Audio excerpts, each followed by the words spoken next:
लाखो वैष्णवांचे श्रद्धास्थान असलेल्या आणि ज्या देवाच्या पायावर डोकं ठेवता येतं, डोकं ठेवून दर्शन घेण्याचा जो आनंद आहे तो सर्व भाविकांना असतो. मग आषाढी असो वा कार्तिकी, अगदी 15 दिवसाच्या एकादशीला सुद्धा सावळ्या विठुरायाच्या पंढरीनगरीत येऊन दर्शनासाठी भाविक आसुसलेला असतो आणि भाविकांना दर्शन देण्यासाठी विठुराया हा सदैव तत्पर असतो.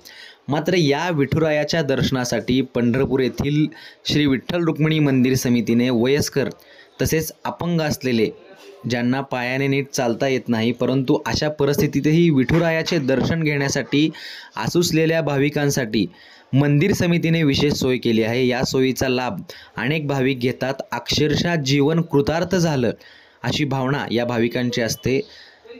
त्याचबरोबर त्यांच्यासोबत येणारे त्यांचे नातेवाईक देखील यांना अनेकदा शब्द फुटत नाहीत. सावळ्या विठुरायाचे दर्शन झाल्यावर तृप्त झालेल्या भाविकांच्या या प्रतिक्रिया.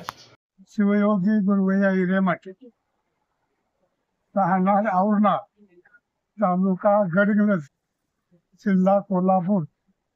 मी वयोवृद्ध असल्याने ज्येष्ठ नागरिक 90 वर्षाचा. पंढरपूर समितीने मला ताबडतोब दर्शनाला दिले, सोडले. त्यांचे आभार आहे, महाराष्ट्र सरकारचा आभार आहे. रामकृष्ण हरी. श्री विठ्ठल रुक्मिणी मंदिर समितीकडून अनेक काही चांगले सुद्धा उपक्रम राबवले जातात.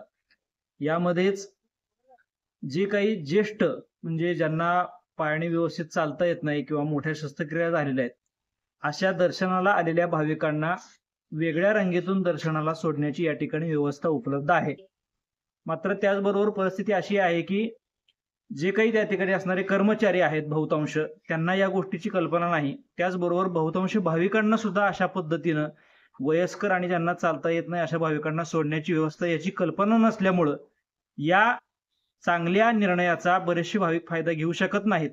मंदिर समितीने अशा पद्धतीची दर्शनी भागामध्ये फलक लावून त्या भाविकांना सुद्धा दर्शनाची सोडण्याची व्यवस्था आहे अशा पद्धतीची अनाउन्समेंट सुद्धा करायला हरकत नाही. त्यामुळे जास्तीत जास्त अपंग असतील किंवा वयस्कर भाविक असतील याचा यांना लाभ घेता येईल.